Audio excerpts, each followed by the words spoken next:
నమస్కారం. అమృతం కార్యక్రమానికి స్వాగతం. ఇంట్లో ఉండే హోమ్ మేకర్స్ ఎప్పుడు రొటీన్గా చేసుకునే వంట, ఇల్లు సర్దడం అలా కాకుండా మీకంటూ ఒక స్పెషల్ వర్క్ని అలాట్ చేసుకోండి. అంటే కొంతమందికి ఏంటి అంటే ఇంట్లో పెట్స్ ఉంటాయి. సో పెట్స్తో టైం స్పెండ్ చేస్తూ ఉంటారు, కొంచెం అంటే ఫ్రీగా అంటే స్ట్రెస్ రిలీఫ్ అవుతూ ఉంటారు. అలాగే కొంతమందికి ప్లాంటింగ్ లైక్ మొక్కలు పెంచుతూ ఉంటారు, వాటికి నీళ్లు పోసుకోవడం, వాటిని అందంగా చూసుకోవడము, అది ఎంత మంచి టైంపాస్గా ఫీల్ అవుతూ ఉంటారు.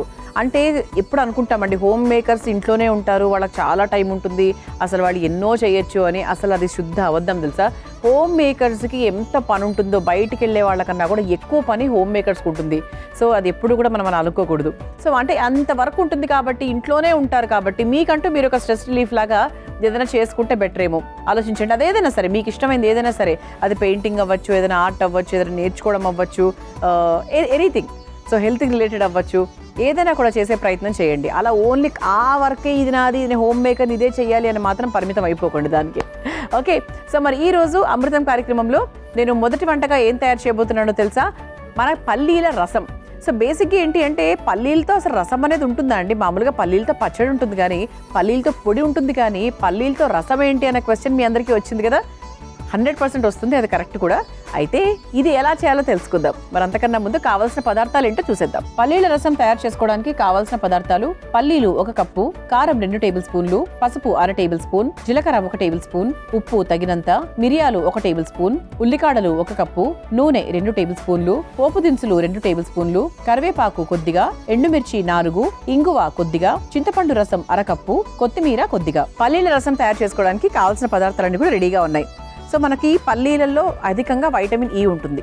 ఓకే, అలాగే గుడ్ ఫ్యాట్స్ ఉంటాయి. సో అందుకే గుండె ఆరోగ్యానికి కూడా మంచిది. కొంతమంది పల్లీల నూనె వాడమని చెప్తూ ఉంటారు వంటల్లో. సో కొంతమంది ఏంటంటే ఫ్యాట్ కదా, అసలు అవన్నీ ఉంటాయి కదా, ఎలా వాడమంటారు? గుడ్ ఫ్యాట్స్ ఉంటాయండి. సో గుండెకి కావాల్సిన ఫ్యాట్స్ ఉంటాయి. ఏ నూనె ఎక్కువ వాడినా అది ప్రాబ్లమే, ఎంత వాడాలో అంతే వాడాలి. మళ్ళీ అండర్లైన్ పాయింట్ ఎప్పుడూ కూడా కింద డిస్క్లైమర్ అయితే ఉంటుందన్నమాట. సో అంతేకాకుండా ఇది మనకు రక్త ప్రసరణని చాలా బాగా మెరుగుపరుస్తుంది, blood circulation in the body. So చాలా బాగా ఇంప్రూవ్ అవుతుంది. అంతేకాకుండా జ్ఞాపక శక్తి చాలా బాగా పెరుగుతుంది. అందుకే పిల్లలకు చిక్కీలు ఇవ్వమని చెప్తూ ఉంటారు బెల్లం పల్లీల కాంబినేషన్లో. అండ్ మంచి ప్రోటీన్ అండి, మంచి ప్రోటీన్, మంచి ఫైబరు. సో చాలా చాలా హెల్దీ. మన వంటింట్లో ఉండేటువంటి ప్రోటీన్ కంటెంట్స్లో ఫస్ట్ ప్లేస్లో ఉంటుందన్నమాట పల్లీలు అనేది. అయితే ఫస్ట్ మనం ఏం చేయాలి అంటే స్టవ్ వెలిగించేసుకుందాం.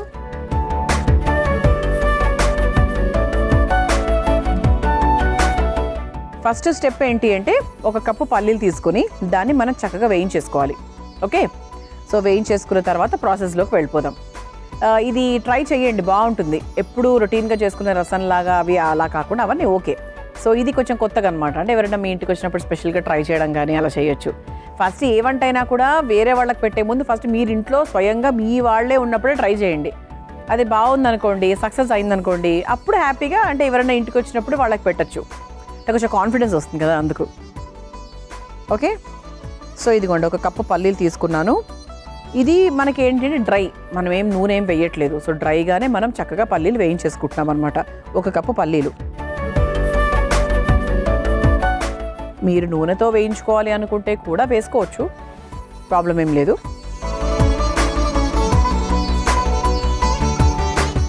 సో ఇది చక్కగా ఒకసారి వేయించేసుకోవాలి. సో ఈ వంట ఏంటి అంటే మనకు అప్పట్లో ఒక మన ప్రాచీన కాలంలో మన అమ్మమ్మలు, ముత్తాతలు, సో వాళ్ళ టైంలో ఏంటంటే ఇది ఎక్కువగా చేసుకునే వాళ్ళట. కానీ ఇప్పుడు చాలా అసలు పల్లీల రసం అనేది అసలు ఎవరు వినట్లేదు. అప్పట్లో ఇవన్నీ స్పెషల్స్ చేసుకున్నారు, ఇంట్లోనే తినేవాళ్ళు. అప్పట్లో వాటర్ బాటిల్స్ కూడా, ఈ ప్లాస్టిక్ వాటర్ బాటిల్స్ మనం ఇప్పుడు ట్రైన్ ఎక్కామనుకోండి, మనం మన వాటర్ క్యాన్లో నింపుకొని తీసుకెళ్లేవాళ్ళం. సో ఇప్పుడు ఏంటి అంటే ఇన్స్టెంట్గా అక్కడ మనకు వాటర్ బాటిల్స్ దొరుకుతున్నాయి కాబట్టి తీసుకుంటున్నాం. మనము మారట్లేదు, ప్రపంచం కూడా అలాగే తీసుకెళ్తుంది మనల్ని. అప్పట్లో మన వాటర్ మనమే తీసుకెళ్లేవాళ్ళం. సో అంటే మనకి జనరేషన్లో చాలా డిఫరెన్సెస్ వచ్చాయి, వర్క్ స్టైల్లో చాలా డిఫరెన్సెస్ వచ్చాయి. మరి ఇన్ని డిఫరెన్సెస్ వచ్చినప్పుడు ఎంత జాగ్రత్తగా మన హెల్త్ని కాపాడుకోవాలో, అసలు ఇంత ఈ ప్రపంచంలో అంతా కూడా బ్యాడ్ తిరుగుతూ ఉంది. అంటే మన ఆరోగ్యాన్ని పాడు చేయడానికి అన్నీ ఉన్నాయి, రెడీగా ఉన్నాయి. సో దాన్ని మనం ఎంతవరకు తీసుకుంటున్నాం అనేది చాలా ఇంపార్టెంట్ అనమాట. అందుకే అలాంటప్పుడే మన అమృతం ప్రోగ్రామ్ మీరు రెగ్యులర్గా చూస్తూ ఉంటే ఏంటంటే ఏం వంటలు ఉన్నాయి, స్పెషల్ వంటలు ఏంటి, ఆరోగ్యకరంగా మనం ఎలా చేసుకోవచ్చు, ఎలాంటి కాంబినేషన్స్ చేసుకోవచ్చు, ఇవన్నీ తెలుస్తుందన్నమాట. సో లైట్గా వేగిని చూసారా, ఇంకొక 1 మినిట్ ఇది ఇట్లా వేగేస్తే సరిపోతుంది. పల్లీలు వేయించుకోవడం ఒకటే పెద్ద అంటే అదొక ప్రాసెస్ అంతే, ఇంకేం లేదు. వేరే ప్రాసెస్ అయితే పెద్దగా ఏం లేవన్నమాట, వెరీ ఈజీ.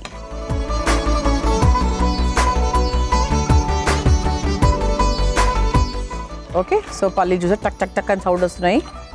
సో దీంతో మన పల్లీలు వేగిపోయినట్టే లెక్క. ఓకే, ఇలా వేగిన పల్లీలు చక్కగా ఒక బౌల్లోకి తీసేసుకుందాం. Stove off చేసేస్తున్నానండి.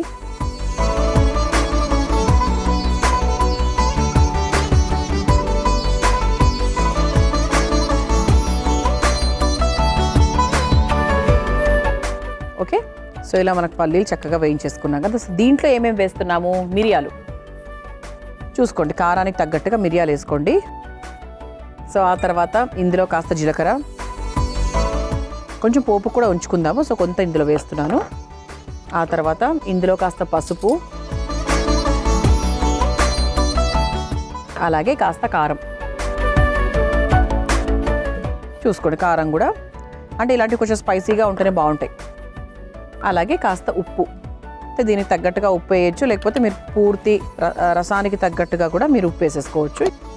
ఉల్లికాడలు కూడా ఇందులోనే వేసుకొని మనం రుబ్బేసుకుందాం. సో బేసిక్గా ఇంతవరకు చేసింది ఏం లేదండి, జస్ట్ మనం పల్లీలు వేయించుకున్నాము, మిరియాలు ఇవన్నీ కూడా వేసుకున్నాం. ఇది పేస్ట్ చేసుకున్న తర్వాత, నున్నగా పేస్ట్ చేసిన తర్వాత మనం అసలు ప్రాసెస్లోకి వెళ్తామన్నమాట. ఓకేనా, ముందుగా పేస్ట్ చేసుకొని తీసుకొచ్చేస్తాను. ఇదిగోండి చక్కగా రుబ్బేసుకున్నాం కదా. కన్సిస్టెన్సీ చూద్దాం ఒకసారి. అంటే ఏదైనా కూడా మళ్ళీ వాటర్ మిక్స్ చేస్తాం కాబట్టి దీంతో మనకేం సంబంధం లేదు. ఇది గట్టిగా ఉన్నా లూజ్ ఉన్నా కూడా మళ్ళీ 100% మనం బాండీలో వాటర్ పోసుకుంటాం. ఓకే, సో ఇప్పుడు మళ్ళీ స్టవ్ వెలిగించేసుకుందాం. ఫస్ట్ ఇందులో కాస్త నూనె వేసేసుకుందాం.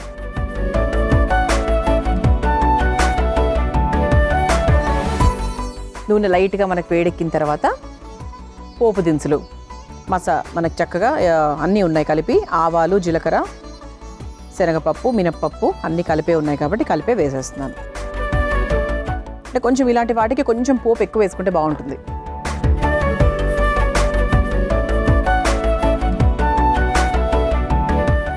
ఎండుమిరపకాయలు,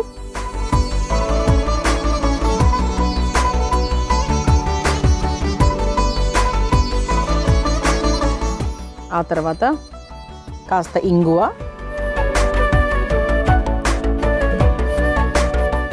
సో ఆల్రెడీ అందులో పసుపు వేసాం కాబట్టి మళ్ళీ ప్రత్యేకంగా ఇందులో వేయాల్సిన అవసరం అయితే లేదు. ఆ తర్వాత కరివేపాకు ఐటమ్స్కి చాలా ఇంపార్టెంట్.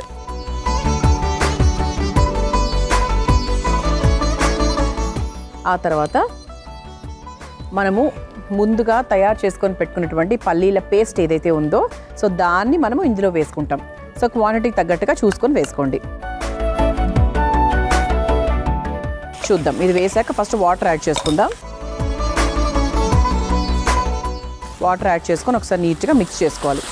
రసం లాగా రావాలి మనకు, పల్చగా లూజ్గా.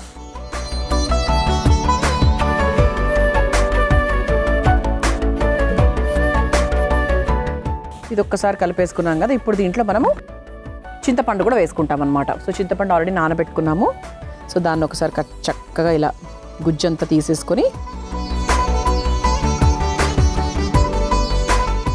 వేసేసుకోవాలి.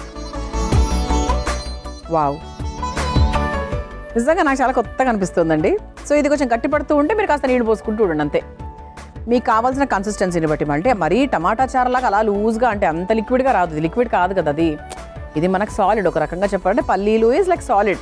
సో అది మీరు పూర్తిగా అలా వాటరీ లాగా ఎక్స్పెక్ట్ చేయొద్దు. కొంచెం థిక్ లాగా, కొంచెం థిక్ అయి ఉంటుందన్నమాట మనకి, దప్పడం కన్నా కొంచెం ఎక్కువ. ఓకే, ఇది బాగా మరగాలి. అమృతంలో మీ అందరి కోసం ఒక చక్కటి చిట్కా. మొహం పైన నల్ల మచ్చలు పోవాలంటే చాలా రకాల చిట్కాలు ఉపయోగిస్తున్నారా? అయితే ఇది కూడా ట్రై చేయండి ఒకసారి. కరివేపాకు, పసుపు కలిపి ఒక పేస్ట్ లాగా తయారు చేసుకోండి. నల్ల మచ్చలపై చక్కగా అప్లై చేయండి. తర్వాత నీట్గా వాష్ చేసేసుకోండి. ఇలా రెగ్యులర్గా చేస్తూ ఉన్నట్టయితే నల్ల మచ్చలు అనేవి చాలా వరకు తగ్గిపోతాయి. ఈ చిట్కా చక్కటి హోమ్ రెమెడీ, అందరింట్లో అవైలబుల్గా ఉంటుంది కాబట్టి అవసరమైతే ట్రై చేయండి.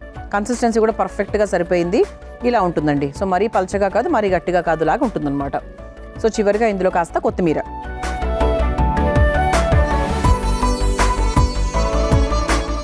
ఓకే, వేసుకొని స్టవ్ ఆఫ్ చేసేసుకుందాం.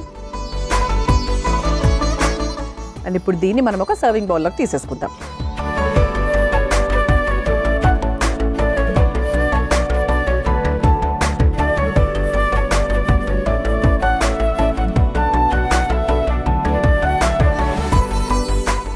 వేడి వేడిగా టేస్టీగా పల్లీల రసం రెడీ. మీరు తయారు చేసుకోవాలనుకుంటే కావాల్సిన పదార్థాలు, తయారు చేసుకునే విధానం మరొకసారి చూసేయండి. పల్లీల రసం తయారు చేసుకోవడానికి కావాల్సిన పదార్థాలు: పల్లీలు 1 కప్పు, కారం 2 టేబుల్ స్పూన్లు, పసుపు 1/2 టేబుల్ స్పూన్, జీలకర్ర 1 టేబుల్ స్పూన్, ఉప్పు తగినంత, మిరియాలు 1 టేబుల్ స్పూన్, ఉల్లికాడలు 1 కప్పు, నూనె 2 టేబుల్ స్పూన్లు, పోపు దినుసులు 2 టేబుల్ స్పూన్లు, కరివేపాకు కొద్దిగా, ఎండుమిర్చి 4, ఇంగువ కొద్దిగా, చింతపండు రసం 1/2 కప్పు, కొత్తిమీర కొద్దిగా. పల్లీల రసం తయారు చేసుకునే విధానం: ముందుగా స్టవ్ వెలిగించి బాండీలో పల్లీలు వేసి వేయించి ఒక మిక్సింగ్ బౌల్ తీసుకోవాలి. అందులో మిరియాలు, జీలకర్ర, పసుపు, కారం, ఉప్పు, ఉల్లికాడలు వేసి మెత్తగా పేస్ట్ చేసుకోవాలి. తర్వాత స్టవ్ వెలిగించి బాండీలో కాస్త నూనె వేసి వేడైన తర్వాత పోపు దినుసులు, ఎండుమిర్చి, ఇంగువ, కరివేపాకు, మెత్తగా మిక్సీ పట్టుకున్న పల్లీల పేస్ట్, కాస్త నీళ్లు పోసి చింతపండు పులుసును కూడా వేసుకొని బాగా కలిపి కొద్దిసేపు మరిగించుకొని చివరిగా కొత్తిమీరను వేసి ఒక సర్వింగ్ బౌల్లోకి తీసుకొని సర్వ్ చేసుకుంటే పల్లీల రసం రెడీ.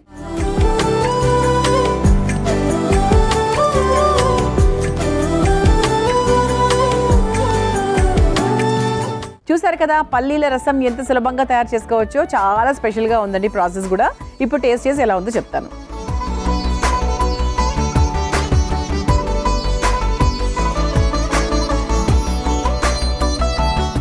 ఎంత బాగుందండి నిజంగా. కొన్ని వంటలు అప్పుడప్పుడు అది చెప్తుంటా కదా, నేనే చేశాను అనిపిస్తూ ఉంటుంది. ఎంత బాగుందో. పల్లీల టేస్ట్ తెలుస్తుంది, ఇది పల్లీలు అని తెలుస్తుంది, ఇది చింతపండు ఉందని తెలుస్తుంది. సూపర్, చాలా చాలా బాగుందండి. వెరీ టేస్టీ, చాలా కొత్తగా ఉంది నాకు. ఇది ఇప్పుడు టేస్ట్ చేసిన తర్వాత ఎప్పుడెప్పుడు అన్నంలోకో లేకపోతే మనం ఏది తింటే అది, సో దాంట్లో కలుపుకొని తింటే ఎలా ఉంటుందా అని ఎలా ఊహించుకుంటున్నాను అనమాట. అంత టేస్టీగా ఉంది. సో తప్పకుండా ట్రై చేయండి. Very very special. 100% ట్రై చేసిన తర్వాత మాత్రం మీరు అమృతం కార్యక్రమాన్ని గుర్తు చేసుకుంటారు. ఓకే, ఇక రెండో వంటలకు వెళ్ళిపోదామా. నేను తయారు చేయబోయే రెండో వంట పేరు తెల్ల పుచ్చకాయ దోశ. చాలా రకాల దోశలు మనం చేసాం. పుచ్చకాయతో అసలు దోశ కూడా చేసుకుంటారా? ఈరోజు తెలుసుకుందాం. మరి ముందుగా కావాల్సిన పదార్థాలు ఏంటో చూసేద్దాం. తెల్ల పుచ్చకాయ దోశ తయారు చేసుకోవడానికి కావాల్సిన పదార్థాలు: తెల్ల పుచ్చకాయ ముక్కలు 1 కప్పు, నానబెట్టుకున్న దంపుడు బియ్యం 1 కప్పు, నానబెట్టుకున్న మినపప్పు 1 కప్పు, నానబెట్టుకున్న మెంతులు 2 టేబుల్ స్పూన్లు, పచ్చిమిర్చి 4, అల్లం ముక్కలు కొద్దిగా, పచ్చి కొబ్బరి తురుము 1/2 కప్పు, ఉప్పు తగినంత, నెయ్యి 3 టేబుల్ స్పూన్లు. తెల్ల పుచ్చకాయ దోశ తయారు చేసుకోవడానికి కావాల్సిన పదార్థాలన్నీ కూడా రెడీగా ఉన్నాయి. తెల్ల పుచ్చకాయ అంటే ఏంటో మీ అందరికి ఒకసారి నీట్గా ఎక్స్ప్లెయిన్ చేస్తా, చూసేయండి. బేసిక్ ఏంటి, ఇందులో ఉన్న పండు మొత్తం మనం చక్కగా తినేసి దీన్ని ఎక్కడ పడేస్తూ ఉంటాము? డస్ట్బిన్లో పడేస్తూ ఉంటాము కదా. డస్ట్బిన్ దగ్గరికి వెళ్ళిపోతుంది ఇది. అలా కాకుండా మీరు ఇది తీసుకొని చక్కగా వాష్ చేసేసుకొని ఈ పైన గ్రీన్ పోర్షన్ ఉంది కదా, అది మొత్తం తొక్క తీసేయండి. ఇలా మొత్తం తొక్కలాగా తీసేస్తే మీకు ఈ భాగం ఉంటుంది కదా, ఇగో ఈ భాగం మాత్రం, ఈ భాగాన్ని మనము ముక్కల్లాగా చేసుకొని ఇదిగోండి ఈ విధంగా చేసుకొని పెట్టుకున్నాం. సో దీంట్లోంచి తీసిందే ఇదనమాట. ఓకేనా? సో ఈ విధంగా తీసుకోవాలి. ఇది తెల్ల పుచ్చకాయ, ఇది తీసేసేయాలి. ఓకే, తెల్ల పుచ్చకాయ యొక్క ఉపయోగాలు ఏంటి అంటే ఏం చెప్పాలి? చర్మంలో మంట, ఒంట్లో వేడి ఫస్ట్ తగ్గించేటువంటి సూపర్ స్పెషల్ ఫ్రూట్ ఏంటి అంటే మనకు వాటర్ మిలన్, పుచ్చకాయ. అంతేకాకుండా ఇందులో ఫైబర్, ప్రోటీన్స్ ఎక్కువగా ఉంటాయి, వైటమిన్ ఏ, సి ఎక్కువగా ఉంటుంది, పొటాషియం ఎక్కువగా ఉంటుంది. అలా మనకు చాలా అధిక రక్తపోటును తగ్గిస్తుంది. గాబరాగా ఉంటుంది కదా కొంతమందికి అప్పుడప్పుడు. సో అలా కొంచెం అలా కూల్ డౌన్ చేస్తుంది అనమాట. సో అంటే ఎమోషనల్గా కూడా చాలా బాగా హెల్ప్ చేస్తుంది. అండ్ ఎప్పుడు 365 days ఇప్పుడు అన్ని ఫ్రూట్స్ ఆల్మోస్ట్ దొరుకుతున్నాయి. లైక్ మ్యాంగోస్ అలాంటివి తప్ప మనకు జనరల్గా అన్ని ఫ్రూట్స్ దొరుకుతూనే ఉంటాయి. సో అలా మనకు ఈసారి మీరు ఎప్పుడైనా పుచ్చకాయతో ఇలా ట్రై చేయండి, తెల్ల పుచ్చకాయతో. సో ఇప్పుడు మనం ఫస్ట్ ఏం చేయాలి అంటే ఇలా ఒక మిక్సింగ్ బౌల్ తీసుకొని ఫస్ట్ ఏమేమి వేస్తున్నాము అంటే ఇదిగోండి దంపుడు బియ్యంతో చేస్తున్నాం. ఓకే, సో వేరే బియ్యం కాదు, దంపుడు బియ్యంతో మనము ఈ దోశను తయారు చేసుకోబోతున్నాం. సో అందరి ఇళ్లలో ఈ మధ్య బ్రౌన్ రైస్లు ఇవి ఎక్కువగానే తింటున్నారు కాబట్టి దంపుడు బియ్యం తీసుకోండి, నానబెట్టేసేయండి. ఓవర్ నైట్ నానితే బెటర్, లేదా ఒక 5-6 hours నాన్న కూడా పర్వాలేదు. ఆ తర్వాత మినపప్పు ఎక్కువసేపు నానాల్సిన అవసరం లేదు, 2-3 hours ఇస్ ఫైన్. సో ఇలా మనకు మినపప్పును కూడా నానబెట్టుకున్నాం, దాన్ని కూడా బియ్యం మీద కొంచెం తక్కువ క్వాంటిటీలో తీసుకున్నాం. ఆ తర్వాత మెంతులు, సో మెంతుల్ని కూడా మనం నానబెట్టేసాము. అండ్ ఎప్పుడు దోశ చేసినా కూడా మనం మెంతులు అనేవి 100% యూస్ చేస్తాము. అండ్ ఆ తర్వాత ఇదిగోండి చక్కగా తెల్ల పుచ్చకాయ ముక్కలు ఈ విధంగా మనం కట్ చేసుకొని పెట్టుకున్నాము. సో దీన్ని కూడా ఇందులో వేసేసుకోవాలి క్వాంటిటీకి తగ్గట్టుగా. అండ్ ఆ తర్వాత ఘాటుకు తగ్గట్టుగా అల్లం ముక్కలు, అలాగే చక్కగా సన్నగా తరుక్కున్న పచ్చిమిరపకాయలు కూడా. అండ్ ఇందులో మనకు కొంచెం టేస్ట్ కోసం ఏం యాడ్ చేస్తున్నాము, హెల్త్ కోసం కూడా, అంటే పచ్చి కొబ్బరి తురుము యాడ్ చేసేస్తున్నాము. ఉప్పు తర్వాత యాడ్ చేసుకుందాం. ఫస్ట్ ఇది మనకు రుబ్బుకొని వచ్చిన తర్వాత దానికి తగ్గట్టుగా మనం ఉప్పు యాడ్ చేసుకుందాం. ఇది మనకు తెల్ల పుచ్చకాయ అనేది మనం మామూలుగా పడేసి బెస్ట్ అవుట్ ఆఫ్ వేస్ట్ అని చెప్పొచ్చండి. ఇది మన వేస్ట్గా వృధాగా పడేసేటువంటి ఒక పదార్థాన్ని మనము తీసుకొని చక్కగా దీంతో ఏం వంట చేయొచ్చు అని మీ అందరికీ చూపిస్తున్నాం. సో దోశ. సో ఈసారి నుంచి మాత్రం 100% అలా వేస్ట్ చేయకండి. Money is very valuable. ఏది వేస్ట్ చేసినా వేస్ట్ చేసినట్టే. సో దీన్ని కూడా మనం యూజ్ చేసుకోవచ్చు అనమాట. ఓకే, ఇప్పుడు దీంట్లో చక్కగా కాస్త నీళ్లు పోసుకొని రుబ్బుకొని తీసుకొచ్చేస్తాం దోశ పిండిలాగా. అండ్ ఆ తర్వాత మనం చక్కగా దోశ వేసేసుకోవచ్చు. చూసారా, ఇలా చక్కగా ఈ కన్సిస్టెన్సీలో దోశ పిండిలా జారుగా ఉంది కదా, ఇలా మనం రెడీ చేసేసుకొని పెట్టుకున్నాం. సో దోశ పిండి రెడీ. సో ప్రస్తుతానికి నెక్స్ట్ ఏంటి అంటే వెరీ సింపుల్ అండి. స్టవ్ ఆన్ చేసుకొని తవ్వ వేడి చేసుకోవాలి. అసలు ఇందులో తెల్ల పుచ్చకాయ ఉంది అని కూడా మనకేం తెలియట్లేదు అసలు కదా. అంటే మనకు యూజ్ చేసినట్టుగా ఉంటుంది, హెల్త్ వస్తుంది, టేస్ట్లో పెద్ద డిఫరెన్స్ అయితే ఏముండదు. 100% ఉండదు, ఎందుకంటే అది కొంచెం చప్పగానే ఉంటుంది కదా. సో దాంతో ప్రత్యేకమైన రుచులు అంటూ ఏం రావు. అందుకే మనం వేరేగా అల్లము అవన్నీ వేసుకున్నాం కాబట్టి సెట్ అయిపోతుంది అనమాట. సో కొంచెం మనకు దవ్వాలి. అయితే మనం ఇంతకుముందు ఉప్పు వేసుకోలేదు కదా, సో ఉప్పు వేసేసుకుందాం.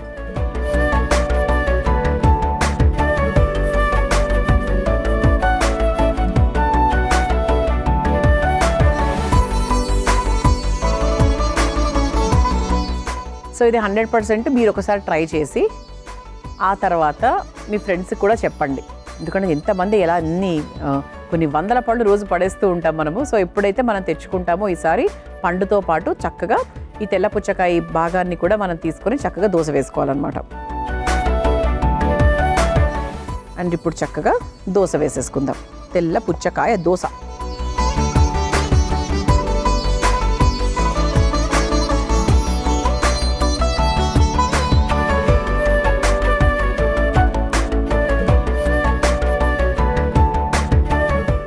దీన్ని మనం నెయ్యితో కాల్చుకుంటున్నాము. సో నెయ్యి తీసుకొని చక్కగా ఇలా వేసేసుకుందాం.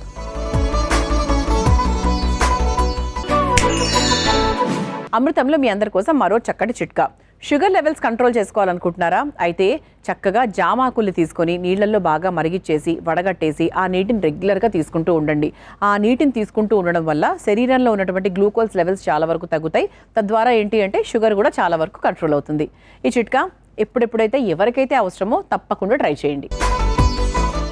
సో చక్కగా తెల్ల పుచ్చకాయను ఉపయోగించాలి అని అసలు ఎట్లా వచ్చిందో మా అమృతం కార్యక్రమానికి ఐడియా. సో రెండు వైపులా చక్కగా నేతితో కాల్చుకున్నాం కాబట్టి ఇంకా అసలు టేస్ట్కి తిరిగే లేదనమాట. సో స్టవ్ ఆఫ్ చేసేసి చక్కగా ఇలా ఫోల్డ్ చేసేసుకొని కరకరలాడేటువంటి ఈ దోశను ఇలా ప్లేట్లోకి సర్వ్ చేసేసుకుందాం. తెల్ల పుచ్చకాయ దోశ రెడీ మీ అందరి కోసం. సో మీరు తయారు చేసుకోవాలనుకుంటే కావాల్సిన పదార్థాలు తయారు చేసుకునే విధానం మరొకసారి చూసేయండి. తెల్ల పుచ్చకాయ దోశ తయారు చేసుకోవడానికి కావాల్సిన పదార్థాలు: తెల్ల పుచ్చకాయ ముక్కలు 1 కప్పు, నానబెట్టుకున్న దంపుడు బియ్యం 1 కప్పు, నానబెట్టుకున్న మినపప్పు 1 కప్పు, నానబెట్టుకున్న మెంతులు 2 టేబుల్ స్పూన్లు, పచ్చిమిర్చి 4, అల్లం ముక్కలు కొద్దిగా, పచ్చి కొబ్బరి తురుము 1 కప్పు, ఉప్పు తగినంత, నెయ్యి 3 టేబుల్ స్పూన్లు. తెల్ల పుచ్చకాయ దోశ తయారు చేసుకునే విధానం: ముందుగా ఒక బౌల్లో నానబెట్టుకున్న దంపుడు బియ్యం, నానబెట్టుకున్న మినపప్పు, నానబెట్టుకున్న మెంతులు, తొక్క తీసిన తెల్ల పుచ్చకాయ ముక్కలు, అల్లం ముక్కలు, పచ్చిమిర్చి వేసి దోశ పిండిలాగా మెత్తగా రుబ్బుకోవాలి. తర్వాత అందులో సరిపడా ఉప్పు వేసి కలుపుకోవాలి. ఇప్పుడు స్టవ్ ఆన్ చేసి తవ్వ వేడి చేసిన తర్వాత సిద్ధం చేసుకున్న పిండిని దోశలాగా వేసుకుని పైన నుంచి నెయ్యి వేసి 2 వైపులా కాల్చుకుని ఒక సర్వింగ్ ప్లేట్ లోకి తీసుకుని సర్వ్ చేసుకుంటే తెల్ల పుచ్చకాయ దోశ రెడీ.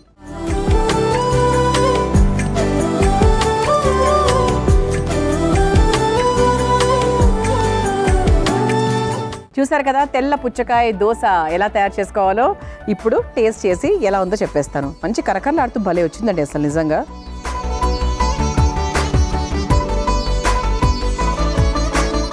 సూపర్. చెప్పాక తెల్ల పుచ్చకాయ ఉన్నట్టు తెలియట్లేదు విత్ పచ్చడి. సూపర్, భలే ఉందండి. అంటే ఆ మినప్పప్పు అదే ఎక్కువగా తెలుస్తుంది. బట్ చాలా బాగుందండి. అంటే అంత మంచి పదార్థాన్ని మనం ఇన్ని రోజులు వేస్ట్ చేసామా అన్న ఒక ఇదిలో ఉన్నాను నేను ప్రస్తుతానికి. అంటే ఎన్ని వేస్ట్ చేస్తుంటాం చెప్పండి. సో ఈసారి మాత్రం అస్సలు వేస్ట్ చేయకండి, అలా ఫీల్ అవ్వకండి, ఓకేనా? సో ఇది ఈరోజు మన అమృతం కార్యక్రమంలో నేను మీ అందరికీ పరిచయం చేసిన ఈ 2 వంటకాలు మీకు నచ్చాయని ఆశిస్తూ రేపటి అమృతంలో మరో 2 చక్కటి వంటకాలతో మళ్ళీ కలుసుకుందాం. అంతవరకు సెలవు, నమస్కారం. ఈ కార్యక్రమాన్ని తిరిగి చూడాలనుకుంటే www.youtube.com/ETV Life Spiritual లో చూడవచ్చు.